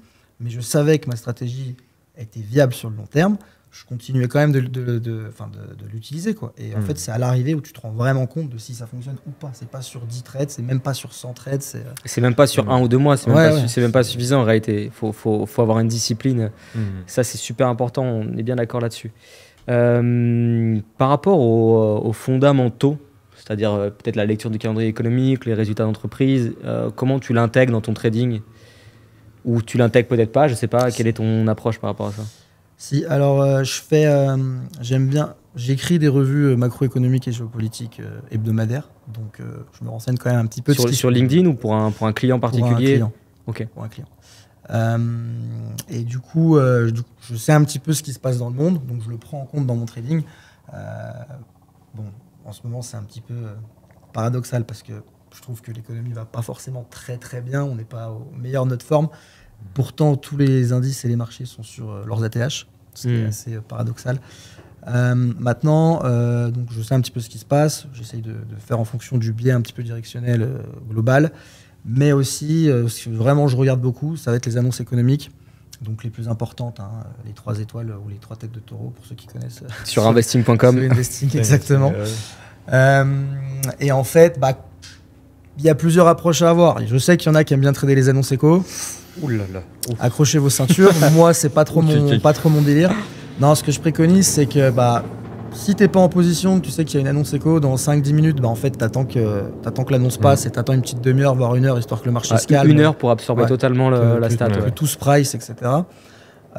Si tu es en position, 2 possibilités, soit tu es en positif, donc soit tu coupes, tu prends tes gains, soit tu mets au moins ton break-even, tu risques d'être un peu slippé, d'avoir un petit peu de slippage avec la volatilité, etc. Et 3e solution, tu es en négatif, donc soit tu prends ta perte directement, soit advienne que pourra, et tu laisses le prix partir dans un sens ou dans l'autre, et entre guillemets, tu as une chance sur 2. Quoi. Ouais. Entre guillemets. Bon, après, je préconise pas de faire ça du tout. Mais... Et toi, Guillaume, avec les statistiques, comment tu gères ça? Très bonne question. Alors, forcément, il y a l'analyse du carnet, enfin, pas du carnet, du calendrier. Ouais. Savoir s'il y a une news qui va arriver ou pas. Dans quel cas, on ne traite pas s'il y a une news. Ouais. Après, la fondamentale, pour moi, c'est quelque chose de très important, mais pas dans le sens pour prendre une position bien précise. C'est plutôt pour avoir un contexte, avoir une idée des patterns, dans quel sens le marché des méga-trends peut-être. C'est ça, savoir un peu, tout simplement, quand on regarde la météo pour savoir quel temps il va faire demain, là c'est un peu pareil, c'est comprendre un peu dans quel contexte on évolue. Ok, intéressant. Bon, pour ma part, vous le savez, je m'écarte totalement moi, des stats, c'est pas compliqué. Ouais. Je fais du day trading. Day trading, on rentre à court terme. C'est-à-dire que c'est surtout l'analyse technique, l'analyse graphique, où on va avoir notre timing, le market timing qui est tant important. Évidemment, s'il y a une statistique 3 étoiles, qu'elle soit positive, négative, personne n'en sait rien où le marché va aller. Personne. Le marché il peut partir à la hausse, après il va aller vous SL.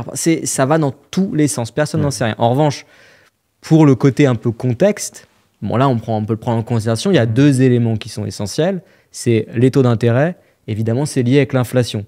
C'est ça surtout en fait qui est super important. Après pour rebondir à ce que tu disais, parce que là on est sur des ATH, peut-être expliquer ce que c'est un de vos termes à la mode, parce que tu es un peu plus jeune que nous, donc les Alors, j'ai même pas l'acronyme exact en anglais, mais en gros, c'est les nouveaux plus hauts. Les all-time highs of error. C'est un terme, voilà, c'est un terme. On est sur des plus hauts. Et tu disais, l'économie, elle est pas incroyable. Il faut savoir qu'il y a une décorrélation immense entre les prix qu'on a en bourse et la réalité, en fait, sur le terrain. Que ça soit d'ailleurs même sur les marchés actions traditionnels. Tu as des boîtes qui font pas faire des chiffres d'affaires énormes. Pour autant, les titres, ils sont extrêmement hauts en bourse. Par rapport peut-être au CEO qui est charismatique ou d'autres paramètres. Donc, moi, je conseille vraiment à des personnes qui débutent de se dire, OK, je mets en place une stratégie. Quand il y a des statistiques, j'essaie de m'écarter pour avoir de la place pour trader. Par exemple, si j'ai pas de stats le matin, bah, parfait, je peux faire du trading le matin en mettant en place ma stratégie avec l'analyse technique.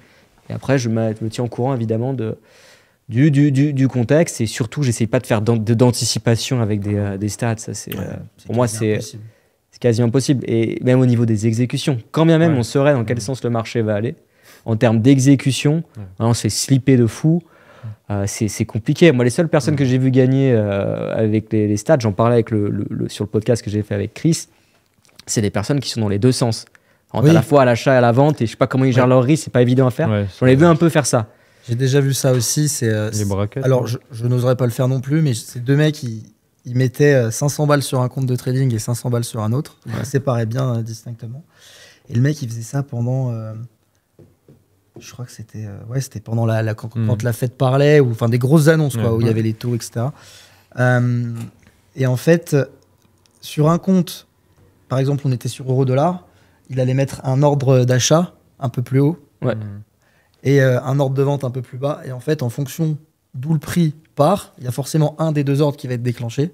Sauf qu'en fait, il était en levier 3000, il était sur un broker un peu... exotique. Un peu exotique, quoi.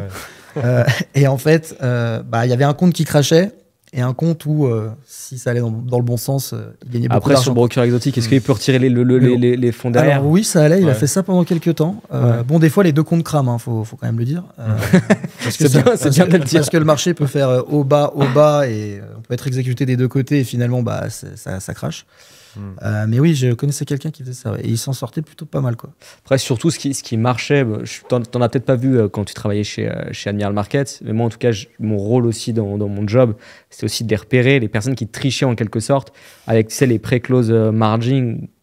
Enfin, quand on arrive, par exemple, le vendredi soir, pour faire plus simple, personnes vont prendre des effets de levier de malade à la fermeture, à l'achat, et sur un autre broker, directement dans le sens inverse. Il y a un trou de cotation. Donc d'un côté, à la matinée, tu gagnes beaucoup à la réouverture le lundi parce que le prix est soit allé à la hausse, soit à la baisse. Donc sur un broker, tu gagnes. Et de l'autre côté, le broker, il te remet à zéro la balance. Ou tu es en négatif sur le broker et tu te casses. Les gens qui faisaient ça à l'époque. Aujourd'hui, les brokers mettent des limitations de levier sur la toute fin des séances pour se protéger contre ça. Mais il y a des personnes qui avaient ça. Et ça, et des gars, c'était des professionnels pour ça. Et ils braquaient les brokers CFD, parce que les brokers CFD, c'est la banque en quelque sorte, quand c'est des market makers, etc. Je crois que Chris en parlait justement dans le dernier podcast. Justement, c'est ça dont on parlait, c'était assez intéressant. Mais t'as pire. Hein. Tu en as, ils achètent marché français, des actions par exemple, et ils les revendent marché italien. C'est-à-dire, tu peux développer... Tu peux plus le faire maintenant, ou alors, il faut être vraiment dans un autre level, mais c'était d'acheter une cotation et de la clôturer sur un autre marché pour avoir la différence de prix. Ça, c'est pas plutôt des personnes qui faisaient du haute fréquence? Non. C'était différent, mais à l'époque, certains pouvaient le faire, maintenant c'est fini, quoi. Parce qu'à l'époque, il y avait les hautes fréquences où les gens profitaient des écarts de prix, effectivement. Il y a eu pas mal de choses. Tu voulais dire quelque chose, Hugo, avant que je passe à la suite? C'était juste, si je vois à peu près de quoi il veut parler, parce qu'il y a eu beaucoup... ces trucs-là avec les cryptos, justement. Aussi, Des mecs achetaient genre en Chine et revendaient aux États-Unis ou inversement. Et en fait, j'ai jamais suivi juste ça, en faisant un achat-vente, tout con, au même prix, ils grattaient des sous un peu comme ça, quoi. Sauf que c'est illégal. En fait, c'est totalement illégal. Ouais, puis il y a des trucs aussi pour les investisseurs, où il y a pas mal de choses où si tu achètes un titre, pour revenir sur le côté un peu illégal, le titre derrière, il explose. Savoir que toutes les boîtes de gestion, les institutionnels, se font un peu marquer ces trades-là. Et parfois, leurs fonds sont gelés. Je l'ai vu avec des personnes avec qui je travaille à Genève. Il y a aussi pas mal de choses qu'on ne se rend pas compte de la complexité des choses. Il n'y a pas que la stratégie. Il y a plein d'autres éléments extérieurs qui existent. Et c'est pour ça qu'on en apprend tous les jours en trading. Anecdote fermée, parce que sinon, on va rentrer dans des choses un peu compliquées. Puis l'idée, c'est pas non plus de vous donner des techniques... un peu borderline. En trading, on n'est pas forcément... éviter. Rester droit dans le droit chemin, c'est mieux. C'est mieux. Pour la suite, pouvez-vous nous parler aussi un petit peu de votre routine de trader, une journée type assez rapidement si possible pour qu'on puisse passer ensuite sur les expériences et les leçons apprises. Yes. Tu veux commencer? Je te laisse commencer. Merci. Moi, c'est pas très compliqué. Hein. Bon, alors, fut un temps, j'ai fait la méditation, la douche froide, tout ça, j'ai arrêté. Ça marche? Même ça, si ça marchait pas ou... Alors, c'est pas que ça marche pas, c'est que ça prend du temps. Et les douches froides l'été, c'est bien, mais l'hiver, c'est pas possible. Petit rhume. Enfin, bref. Non, je me lève vers entre 7 et 8 heures. Ok. Je scrolle un peu ce qui s'est passé sur les marchés asiates pendant la nuit. Tu vois, tu es sur quel marché asiatique que tu regardes? Je regarde le Nikkei, le HSE et... Donc peut-être le marché australien, certains regardent aussi. non, ça je regarde pas. C'est vraiment Asie, je suis vraiment basé Asie. Non, parce qu'ils ont aussi des horaires un peu décalés. Ouais. Et donc ça me donne un peu la température pour la journée, entre guillemets. Après, je regarde le calendrier éco. Toujours dans mon lit, là. Ah, ok. C'est le temps de me d'émerger, ouais. Donc après, je me lève. Enfin, c'est tout simple. Hein, je vais me faire un café, je bois un verre d'eau ou du jus d'orange, j'allume le PC, je trace mes zones. Enfin, je pars du Monthly. Bon, le Monthly, pas tout le temps. Non, tu le fais une fois par mois, une fois par semaine. Quoi. Tu regardes juste à peu près où t'en es. Sur les gros niveaux monthly. Voilà, c'est ça. Donc de Monthly à 5 minutes. Hein, donc ça va très vite. Hein. Maintenant, ça me prend 5 minutes, même pas, à faire un brief total sur le DAX. Je place mes zones pour la journée. J'attends l'ouverture à 9h. J'aime bien être devant à 9h à l'ouverture parce que ça peut aller vite. Et puis, des fois, il y a des opportunités qui se créent assez sympas. Et puis après, une fois que la journée commence, si je vois que le marché struggle un peu, enfin bouge pas beaucoup, je vais simplement mettre mes alertes au niveau de mes zones. Et puis simplement les attendre. Hein, après, de la patience. Ouais, voilà, c'est ça. C'est vraiment être patient. Et tu traites tous les jours de la semaine? Ou il y a peut-être le vendredi où tu traites pas? Je traite tous les jours de la semaine. Après, il y a des jours où je prends pas de trade parce que j'ai tout simplement pas d'opportunité en fait. Okay. Ça m'arrive, ou des fois, ça arrive que j'ai une alarme, mais je suis vraiment pas dispo. Donc, puis bon, trader avec le téléphone, je déconseille quand même, c'est pas terrible. Il faille buzzer là, avec le téléphone. Ah, vas-y, tu nous as fait peur là. Moi, surtout, il y a peut-être un truc où j'aurais pu aussi me permettre de buzzer, où là, clairement, je comprends pas. Trader le vendredi, c'est-à-dire tu trades le vendredi, sachant que tu fais du day trading. Tu prends une position, je sais pas moi, à 10 heures en day trading. Tu n'as pas peur de pas la déboucler en stop loss ni en take profit? Non, ça me dérange pas. Après, je prends des positions plus petites parce que je sais qu'il y a un risque de gap. Ça, j'en suis bien conscient. Ah, c'est-à-dire que potentiellement, tu gardes ta position en overweek? Ça m'arrive parce que des fois, mes positions partent... Alors là, attends, la parole doit être coupée. Guillaume prend le relais. Là, c'est vrai, là, ce qu'on entend, j'avoue, on n'est pas d'accord. Là, non, c'est... En fait, l'overnight, pourquoi pas. Oui. L'overweek, non. Tu as un risque géopolitique qui est beaucoup trop important. Je l'entends. Pour au final te dire je vais me coucher tranquillement vendredi soir et lundi je reviens avec une position à peu près pareille. Tu as un risque, il y a eu différents risques liés à des événements géopolitiques, des événements, comment on appelle ça de nouveau, tout ce qui est avec la météo un peu, des ouragans, tout ça. Je ne vais pas développer trop ce sujet, mais voilà, laisser 2 jours de cotation fermée avec un trade en cours... Moi, ça me met les cheveux blancs. Non, moi, ça pour moi, il n'y a aucun professionnel aujourd'hui. Ouais. Alors, peut-être parce que ça dépend des montants que tu fais, tu es en propre firme, etc. Donc, encore une fois, tu joues avec les règles. En propre firme, je ne le fais pas. Propre firme, tu ne fais pas. Bon, ok. Mais clairement, tu gardes une position, tu ouvres une position le vendredi, tu la gardes le week-end. Déjà, ton stop loss, il ne sera jamais exécuté si tu as un trou de cotation où tu vas du coup perdre beaucoup plus que ce que tu as risqué. Tu te dis, je veux risquer 1%. Au final, tu vas te taper 2%. Si en plus, comme beaucoup de gens vont faire, vont utiliser des effets de levier, au final, tu peux cramer des comptes sur un truc tout bête. Alors attention, il y a quelque chose qui peut être utile, mais c'est que pour les particuliers. C'est les stop loss garantis. C'est un coup, ça peut être utile si on veut rester overweek. Mais pour moi, il faut directement avoir une approche professionnelle. Garder des positions en day trading. Alors en swing, c'est jouable, mais en day trading... Après, c'est des positions qui se transforment en swing que je garde. Parce que par exemple, je te prends un exemple con. Là, je suis positionné en vente sur le DAX depuis mercredi dernier. Okay. Donc depuis mercredi dernier, j'ai une position sur le DAX. Après, j'ai 200 points d'avance. Donc, bon, elle est à break-even, j'ai 200 points d'avance. J'ai pris des profits sur la position. Donc j'ai quand même une certaine marge de manœuvre. Je sais que des gros gaps existent. On a déjà eu des gaps de 200 points sur le DAX, par exemple. Mais bon, c'est pas non plus très commun, quoi. Et donc, pensez quoi de la vente à découvert sur les indices? Toi, tu fais de la vente à découvert sur les indices. Toi, tu penses quoi de ça? Tu es d'accord avec le fait de jouer la baisse sur les indices? Je suis contre. Je peux le faire exceptionnellement si il y a vraiment quelque chose de très précis. Par exemple, un ministre qui donne une info voilà, comment dire, qu'on ne s'attendait pas. Ouais. Là, effectivement, je peux tenter quelque chose, mais sinon, non, je suis contre la vente des indices, puisque tu as la tendance structurelle, tu vois, de l'indice. C'est qu'une action qui n'est plus assez performante, elle est éjectée au profit d'une nouvelle, donc tu as cette dynamique haussière. Voilà. Donc non, pas de Ouais, alors après, quand tu es expérimenté, il y en a certains qui le font, mais moi je trouve pourquoi prendre plus de risques je trouve ça dommage de prendre du risque à vouloir jouer la baisse sur les indices. Je dis bien jouer, parce que pour moi, c'est du jeu. Presque du jeu. On regarde juste, j'ai pas de graphique sous les yeux, mais on regarde juste le SP500, on regarde le DAX, on regarde le CAC, on regarde tous les indices en fait. Globalement, ils sont ultra haussiers. Sur le très long terme, sur le très très long terme. Effectivement, alors c'est sûr, il y a eu la crise du Covid. Par exemple, les personnes ils se sont amusées à vendre, ils ont gagné, mais dans la réalité aujourd'hui, les gestionnaires d'actifs, alors c'est pas du trading, ils sont toujours à l'achat pour les raisons que tu as citées. C'est sur la structure du produit, tu as les meilleures boîtes. Et il y a un remplacement qui est fait lorsqu'une entreprise est moins performante, mais c'est assez rare. Et puis surtout, juste analyse graphique technique, tu vois que c'est haussier.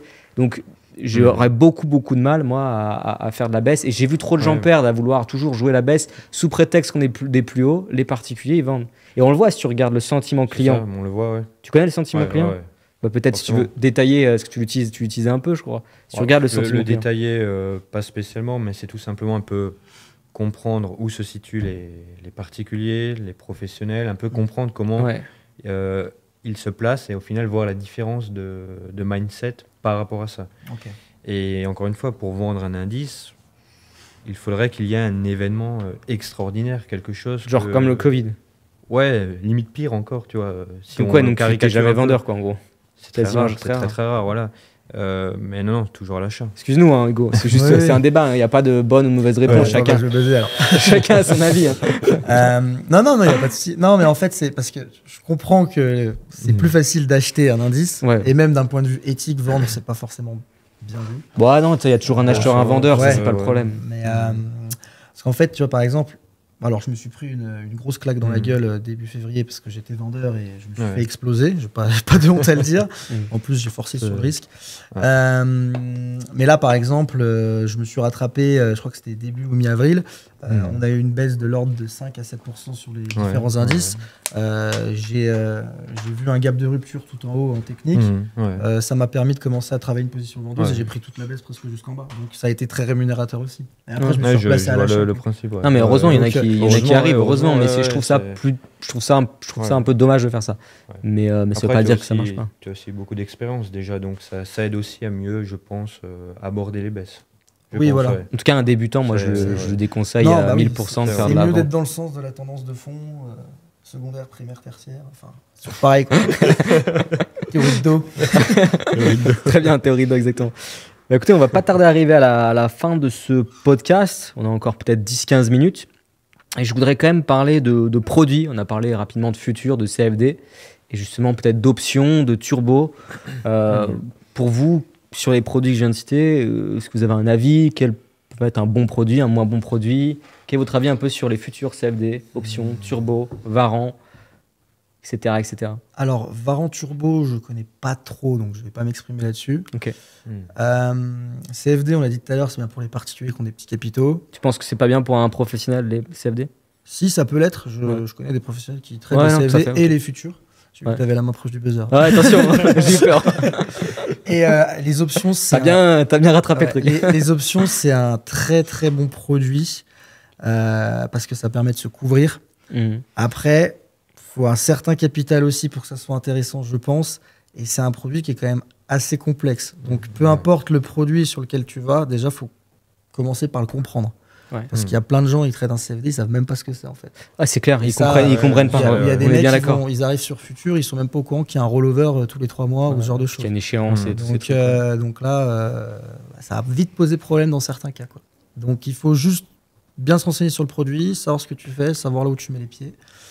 Et ensuite, faut s'entraîner, quoi.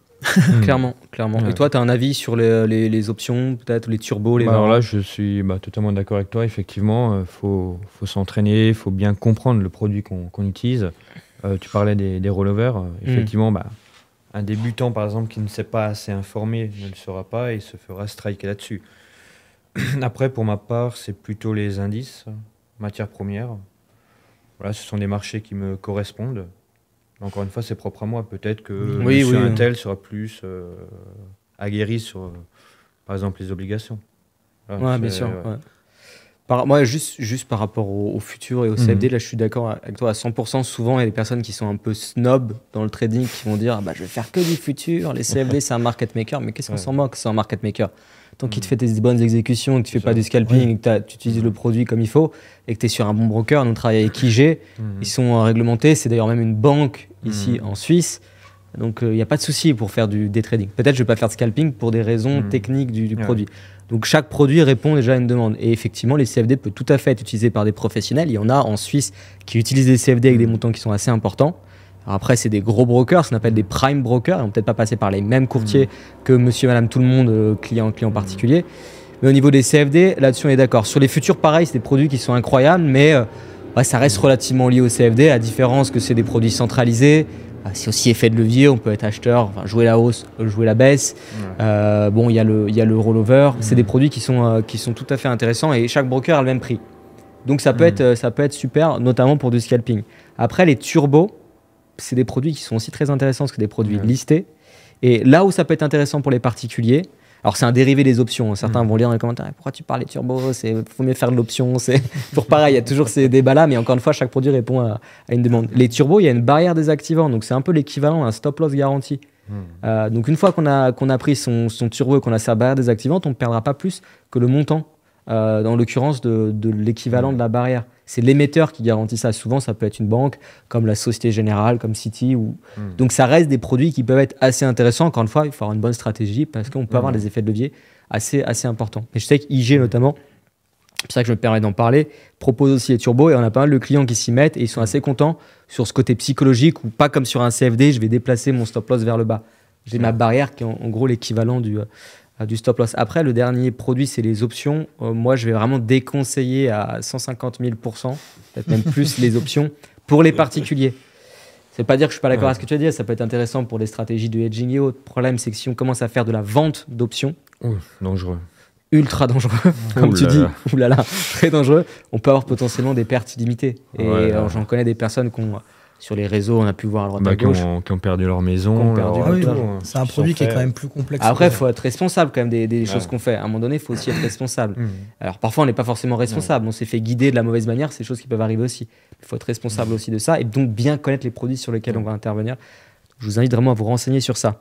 Dernière question avant de passer sur vos expériences et vos leçons apprises. Par rapport aux signaux de trading, qu'est-ce que vous pensez du copy trading, des signaux de trading d'Élise Lucet, qu'est-ce que vous pensez d'Élise Lucet qui a fait son émission sur le copy trading avec Marc Blatta, je ne sais pas si tu l'as vu. Qu'est-ce que vous pensez de ça? Encore une fois, essayez d'être honnête. Non, bon, après, là, le gros problème avec cette fameuse émission, c'est que de base, le mec n'est pas trader. Il est juste influenceur et il ramène sa communauté sur un broker parce qu'il doit être en partenariat certainement avec un trader qui passe des ordres. Du coup, ça fait des commissions. Qui envoie les signaux. Ils ont du rebate, des machins, etc. Ça c'est pas viable et il y a un truc qui est... T'as jamais fait de signaux toi? T'as jamais soit vendu des signaux via ton business? J'en fais un tout petit peu, mais comme j'ai dit, je n'aime pas du tout le faire et c'est chiant parce que je prends de la hauteur, hein, je prends des stops très larges, etc. Mais en fait, même quand le trade est un peu en drawdown, t'as des mecs qui vont te parler, ouais, pourquoi c'est comme ça, pourquoi t'as fait ci, pourquoi t'as fait ça. Alors écoute, si tu veux comprendre, forme-toi déjà dans un premier temps, parce que tu n'apprendras rien en suivant bêtement des signaux sur un iPhone, c'est sûr. Les mecs qui vendent des signaux, généralement, ils t'expliquent même pas ce que c'est la gestion du risque. Donc le mec, il se retrouve à... Oui, il te l'explique, mais c'est très vague, tu vois. Moi, j'ai vu des trucs... si tu as 1000 euros, tu mets... faut être à 1 euro le point. Si tu as 10 000 euros, il faut être à 10 euros le point. Mais alors ça, c'est une grosse connerie. Ça, c'est n'importe quoi. C'est n'importe quoi. Et aujourd'hui, il y en a énormément. C'est aussi pour ça que l'image un peu du trading est un peu salie, c'est parce que les gens voient beaucoup les signaux, etc. Après, il y a quand même 1 ou 2 groupes de signaux qui vont sortir du lot, mais généralement, ceux-là, ils vont envoyer 1 trade par jour ou 2 maximum. Tu vas dans un groupe de signaux un peu lambda, tu as 15 trades par jour, c'est pas que le mec a 15 setups, hein. C'est juste que le mec veut que les mecs prennent 15 positions, je suis même pas sûr que lui la prend. Non, c'est sûr qu'il la prend pas. Et même s'il la prend, dans tous les cas, et qu'il la perd, il va être remboursé par les commissions. Oui, mais il la prend pas. Les personnes qui font des signaux comme ça, ils prennent pas. Déjà, je vous coupe. Vas-y. On est parti assez loin côté signaux, mais déjà, en France, est-ce qu'on peut réellement légalement faire des signaux ou pas? Oui. Dire, toi, tu as une expérience professionnelle, toi aussi, mais est-ce qu'un particulier peut, comme ça, du jour au lendemain, être fournisseur de signaux? Oui. C'est un peu la question qu'il faut Oui, se poser. pour l'instant, c'est Ouais. possible dans le sens où c'est pas du conseil en investissement financier C'est ambigu. personnalisé. Ouais, c'est pas personnalisé. Voilà, ouais. C'est pas personnalisé. Ils envoient une information de marché qui est disponible à tout le monde. Mais c'est Donc, ambigu quand même. C'est C'est peut-être ambigu, mais je n'ai pas envie que ça soit surréglementé, honnêtement, que ce soit en France. Oui, D'ailleurs, non, moi, je suis basé en Suisse avec Ouais. ma société, mais aujourd'hui, c'est pas personnalisé, c'est le conseil personnalisé. Par exemple, demain, je vais te dire, toi, Guillaume, par rapport à ton capital, je sais pas, moi, tu as 500 000 à investir, bah, tu vas mettre tant dans les ETF, tu vas faire un petit compte futur, tu vas faire ci, ça, ça, ça.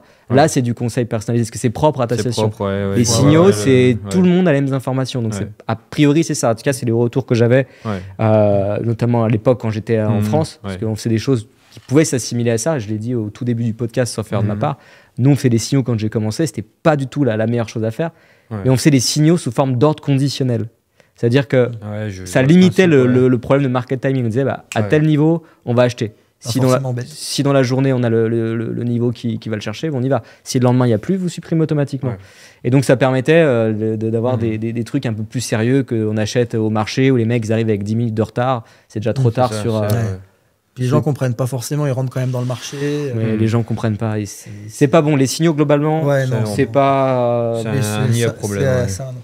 Pour moi, c'est un non. Voilà, parfait, on est d'accord. Je préfère envoyer rapport à à la ça. limite un plan le matin. Ouais. Avec, Oui. j'ai une zone Voilà, entre ouais. tel et tel niveau, je vais chercher des signaux de vente ou des signaux d'achat sur tel ou tel niveau.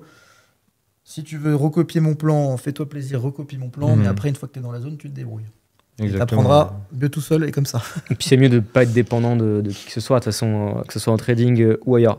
Alors, pour les dernières questions, avant, si tu l'acceptes, de tourner la roue, où là tu vas avoir des questions où ça va être un peu délicat. Je ne sais pas si tu vas oser répondre à tout, mais on va t'en poser peut-être qu'une. Tu vas la tourner qu'une fois pour gagner du temps. On essaye effectivement sur ce podcast-là de mettre un peu d'éléments pour dynamiser un peu les choses. On verra si on les garde ou pas par la suite. N'hésitez pas d'ailleurs à nous le dire dans les commentaires. Alors, j'avais une question par rapport à vos trades peut-être les plus mémorables que vous avez en tête. Vous pouvez nous partager.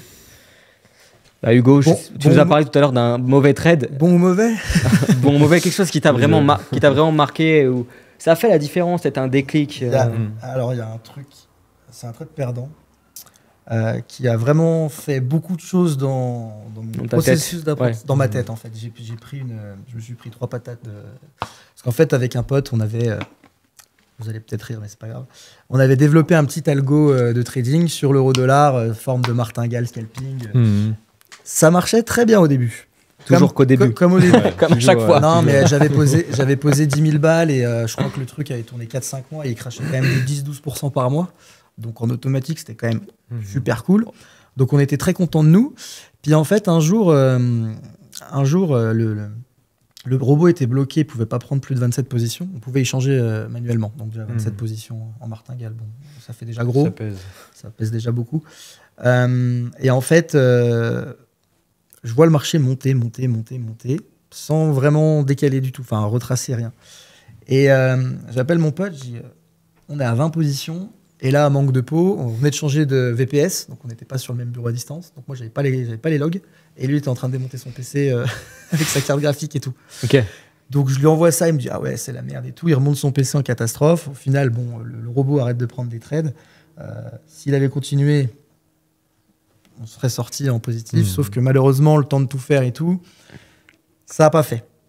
Donc j'ai dû clôturer manuellement moins 4 000 € sur un compte qui était de base à 10 000. Bon, finalement, j'ai perdu ce que j'avais gagné, donc ça va. Ouais. Mais quand tu passes ce stade-là, d'un gros montant comme ça, derrière, quand tu retournes sur un compte que toi tu gères et où tu gères ton risque, en fait, tu n'as plus du tout la même appréhension des marchés. La peur, elle a totalement disparu, en fait, parce que tu as tellement eu peur, ça t'a tellement marqué, en fait, l'événement, que derrière, bah, ça te passe au-dessus, quoi. Ça te passe totalement au-dessus, parce qu'au début, j'étais quelqu'un qui était proche de mon argent, j'étais à moins 20 € sur un compte, je tremblais, quoi. Ah oui. Au début, non, mais au début, hein, mais maintenant, je me rassure. Ouais, tu me rassures. Mais après, quand tu prends un moins 4 000, bah là, les moins 20 €, je peux te dire, tu t'en fous complètement, quoi. Donc ça t'a un peu vacciné en quelque sorte. Ouais, ça m'a vacciné.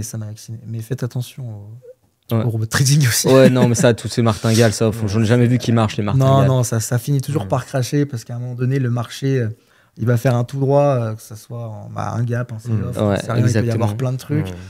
Et ça marche jamais, les martingales. Si vous voulez pas vous embêter à trader, faites de l'investissement ETF. D'ailleurs, il y a un lien dans la description.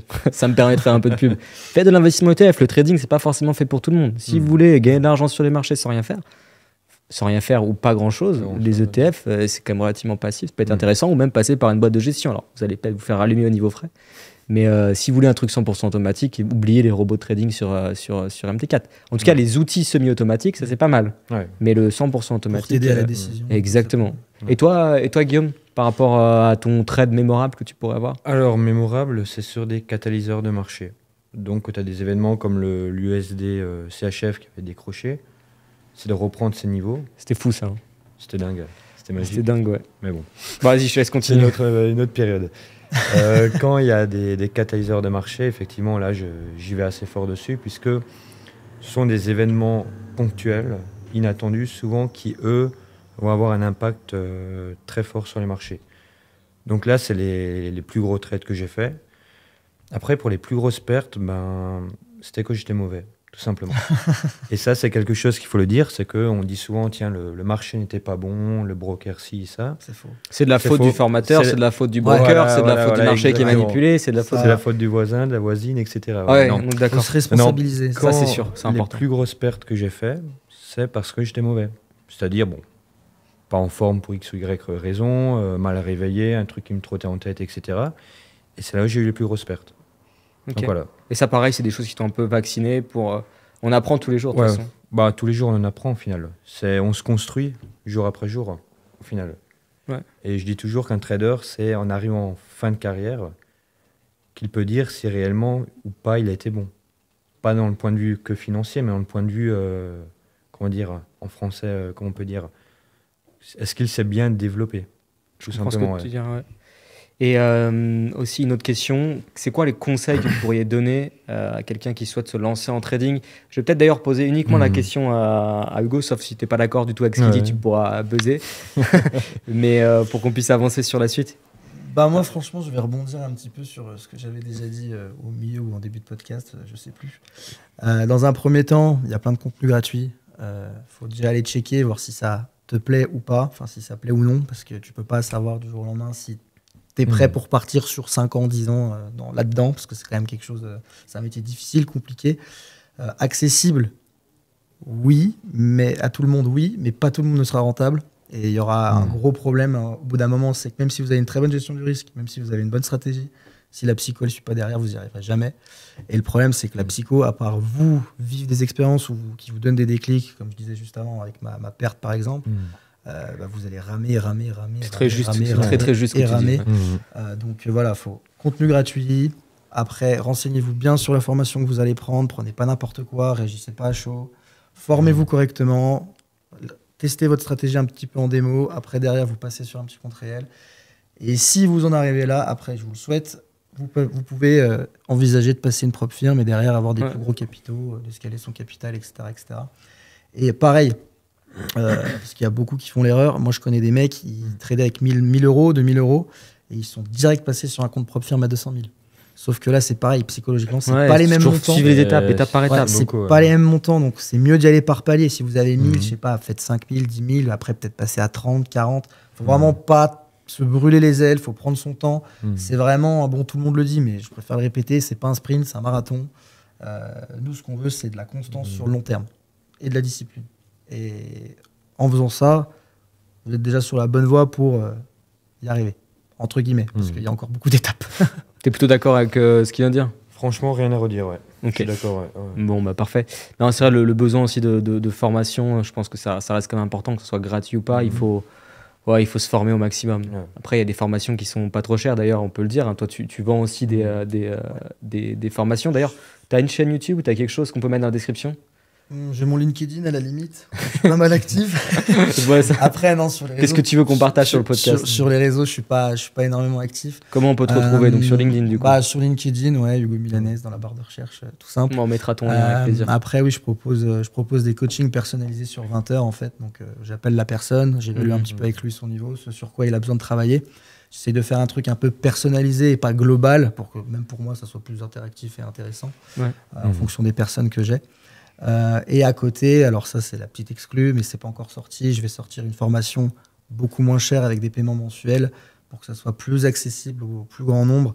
Et il y aura tout ce qui est plus connu, groupe Discord, live trading dans la semaine, revue macroéconomique que du coup je pourrais aussi envoyer dessus. Ce sera plus un accompagnement comme ça, moins personnalisé, il faudrait être beaucoup plus autonome. C'est ça la vraie différence avec le coaching. Le coaching, vraiment, j'accompagne la personne jusqu'au bout, je reste même... je propose. Il y a beaucoup de demandes pour les coachings individuels. Guillaume en fait aussi. On mettra aussi le lien de la chaîne de Guillaume dans la description. Mais toi aussi, tu fais un peu de coaching individuel. J'en ai fait pas mal. Et ça, c'est ce qui marche le mieux. Alors après, faut que les mecs soient motivés. C'est à boîte du coaching individuel. C'est à lui quand même de toujours pareil. Ça m'est déjà arrivé de refuser quelqu'un parce qu'il était pas. Enfin, il était en mode oui, non, je sais pas. C'est ce qu'on fait systématiquement. Tu veux y aller ou il me dit je sais pas. Je dis je préfère qu'on y aille pas. Moi, je te le dis parce que si tu commences avec cet état d'esprit-là, ça va pas marcher. Nous, c'est ce qu'on fait systématiquement. On fait toujours un appel. Pour les séances de coaching. D'ailleurs, c'est pas du tout ce qu'on a envie de vendre le plus, parce que ça me prend du temps. J'ai aussi mon trading, je le dis, je peux pas tout gérer. Mais systématiquement, j'oblige à avoir un appel avec la personne pour au moins voir au téléphone s'il y a le feeling ou pas, parce que si on fait 10 séances de coaching. Mais ça, c'est des formats qui sont intéressants. Et je pense aussi, parce qu'il y en a certains qui vont lire dans les commentaires, les jeunes qui sont ici, ils vendent des formations. Pourquoi ils vendent des formations alors que les mecs... ils font du trading. Il faut savoir que quand vous faites du trading, moi je vous invite à avoir un business à côté, c'est-à-dire faire de l'immobilier, même pourquoi pas être salarié à 50% et ne pas envisager uniquement des revenus de trading. Quand vous êtes trader, vous avez aussi un profil d'entrepreneur. Si vous êtes contre l'entrepreneuriat et que vous dites il n'y a que le trading qui va me faire vivre, alors il y en a, c'est tout à fait possible, mais c'est beaucoup mieux psychologiquement d'avoir d'autres sources de revenus, comme toi tu as de l'immobilier, moi aussi j'ai de l'immobilier. Qui connaissent pas de très loin de la Suisse, à Chambéry. J'ai 2-3 trucs à droite à gauche, je fais de l'investissement ETF, il n'y a pas que le trading. Et le trading, après, c'est à voir comme un sport de haut niveau qui, là, va nous permettre de gagner beaucoup d'argent si on est bon. Mais il ne faut pas envisager de faire uniquement que ça. Et quand tu as des compétences, et je le sais, tu as travaillé pour un courtier, c'est pour ça que j'ai accepté aussi de faire le podcast avec toi. Tu as fait une école quand même axée finance de marché. Tu gères du cash via une sorte d'alternative, une structure financière. Une sorte de structure financière. Donc, je veux dire, tu es légitime pour faire des formations où tu vas accompagner peut-être des débutants. Après, la formation fait partie du process. Vous n'êtes pas obligé de faire une seule unique formation. On peut en faire plusieurs. Alors évidemment, si vous achetez une formation qui coûte 20 000 $, il y en a. Bon, voilà. Mais si vous achetez des petites formations à 600, 500, 300, peu importe, en e-learning, ça sera probablement des fois des infos que vous trouverez déjà sur YouTube, mais au moins sera structuré et vous allez pouvoir organiser, poser vos questions. Que du contenu gratuit, effectivement, il y en a plein. Mais c'est dur de s'y retrouver. C'est vite le bordel. C'est vite le bordel. Il y a à droite, à gauche, c'est un mec qui va te dire ça, l'autre mec qui va te dire autre chose, parce qu'il n'a pas la même vision. Enfin, faut réussir à faire le tri. Maintenant, à l'heure actuelle, quand je regarde une vidéo, je sais tout de suite si ça va être bien ou pas, entre guillemets. Ouais, ça se voit vite après. C'est vrai que quand on commence, c'est plus dur. Tu bois tout ce qu'on te dit, en fait, et c'est pas forcément bon. Merci Hugo d'avoir participé à ce podcast. Merci aussi Guillaume. Je vais du coup te faire tourner la roue. Tu vas avoir des questions. Avec plaisir. Je vais t'expliquer. C'est le petit concept, encore une fois. On ne sait pas si on va le garder. Alors, c'est une roue que j'ai achetée sur Amazon qui ressemble beaucoup à une roue de cirque. On est d'accord. Je ne sais pas si on la voit bien à l'écran. Ici, tu vois, tu as différentes couleurs. Et là, j'ai une liste du nombre de cases, en l'occurrence, le nombre de questions pour que ça soit associé. Et une couleur va tout simplement définir une question que j'ai ici notée. Il y a des questions qui sont un peu délicates, peut-être qui vont te mettre mal à l'aise ou pas, selon la case sur laquelle tu tombes. Prochaine fois, on organisera mieux, on mettra des numéros, on fera quelque chose d'un peu plus pro. Mais du coup, je te laisse tourner directement la roue, on verra sur quelle couleur tu tombes directement. C'est bon, j'y vais. Allez. Alors... Ça arrête de tourner. Ça serait bien. T'es sur la question bleue, ouais. Ok, j'ai l'impression d'ailleurs qu'à chaque fois qu'elle est truquée, chaque fois ça tombe sur. J'ai fait exprès, du coup je suis tombé sur bleu. Alors il y a une question que je vais te poser, est-ce que tu as un track record? Est-ce que tu penses pas que c'est obligatoire pour vendre des services? C'est une question souvent qui est posée dans les commentaires, qui est jamais agréable. Qu'est-ce que tu penses de ça? Est-ce que toi tu partages ton track record? C'est effectivement important de partager un track record. J'ai pas de track record directement vu que je suis beaucoup en propre firme. Ouais. Donc j'ai plus des historiques, quoi. J'ai pas une courbe comme on peut trouver sur c'est quoi MyFXbook, ouais. MyFXbook, ouais, c'est ça.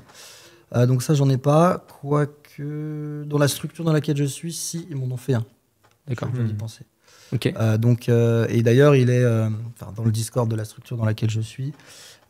Il est visible et dispo pour tout le monde. Donc en fait, les mecs peuvent cliquer dessus, voir où j'en suis, les positions que j'ai. Donc ça, c'est spécifique à ce compte-là. Ouais, par contre, tu- c'est que tu- spécifique que tu à un gères, des ouais. comptes que j'ai. Ouais. Bah, j'ai un compte, en fait, celui où j'envoie des signaux. Donc il y a celui-là qui est traqué. Et il y en a un autre qui est traqué, c'est celui où j'ai qui est en copie avec les comptes que j'ai sous gestion, quoi. Ok. Et tu fais ça, j'imagine, on va pas rentrer dans le détail, mais ça, tu fais ça de manière réglementée via la société, etc. C'est fait dans un cadre égal, parce que souvent, c'est en termes de gestion. Oui, c'est contractuel. Donc, c'est pas toi qui le fais directement, c'est la boîte, en gros, C'est qui, elle... contractuel, tout ça, oui, il n'y a pas de... Ok. Tout est ok, ouais. C'est intéressant de... Ouais, je leur ai demandé de faire ça bien. Parce que... Ouais, non, mais c'est... Aujourd'hui, il y a plein de solutions qui permettent de gérer du cash. Excuse-moi, tu voulais dire quelque chose? Non, c'est parfait. Au niveau de la gestion d'actifs, il y a plein de solutions qui existent aujourd'hui en ligne.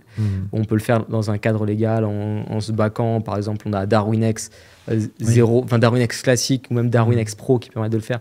Il y a plein de solutions, mais il faut faire attention à ne pas vouloir faire de la gestion d'actifs sans réglementation. Et d'ailleurs, pour info, ils m'ont offert l'AMF. Enfin, il faut que je la passe. Le certificat? Ouais, comme ça au moins. Je suis Ouais. couvert C'est aussi. toujours toujours mieux et c'est toujours, même pour moi, pour la légitimité, tout ça. J'ai dit OK direct. Hein, et donc, du coup, pour terminer la réponse, pour toi, c'est obligatoire ou pas pour vendre des services d'avoir un track record, d'après toi? Bah, question délicate, je dis non. Obligatoire, non, parce que plein de gens ne le font pas. Ouais. Donc, je vais dire non. Mais après, effectivement, c'est beaucoup mieux. Ouais. Ça prouve beaucoup plus ta légitimité. Et puis même, c'est une question de confiance, quoi.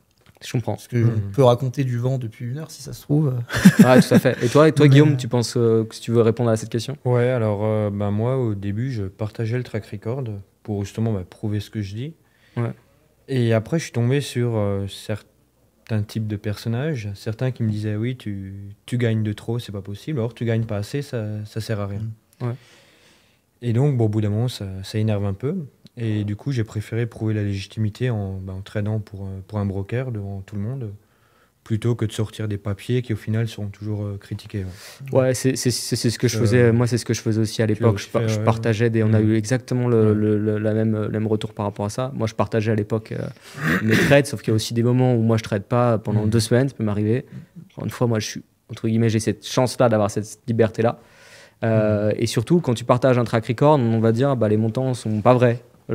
C'est un faux compte réel. Il est modifié. Il y a aussi ça, les live test accounts, je sais pas si vous connaissez, c'est des mecs qui vendent des signaux trading. Vous voyez, regardez, j'ai 1 million, c'est un compte réel. Et puis ils vous montrent sur MetaTrader 4 que c'est un compte réel, mais c'est un compte réel fake. Ça s'appelle les live test accounts. Donc quand on commence à rentrer là-dedans, à devoir se justifier, on n'en finit pas en fait. En fait, on n'en finit pas. Et puis il y a aussi le truc où vous pouvez avoir un track record où vous êtes à l'achat dans un sens, vous êtes en dehors de l'autre. C'est pas ça qui suffit. Pour moi, il faut être pédagogue, avoir une certaine légitimité. Tu l'as. Moi aussi, j'ai fait des lives, notamment quand je travaillais pour Admiral Markets. Toi, tu as fait des lives pour un gros broker. Je fais des conférences pour le salon du trading. On fait pas mal de choses. On a cette légitimité.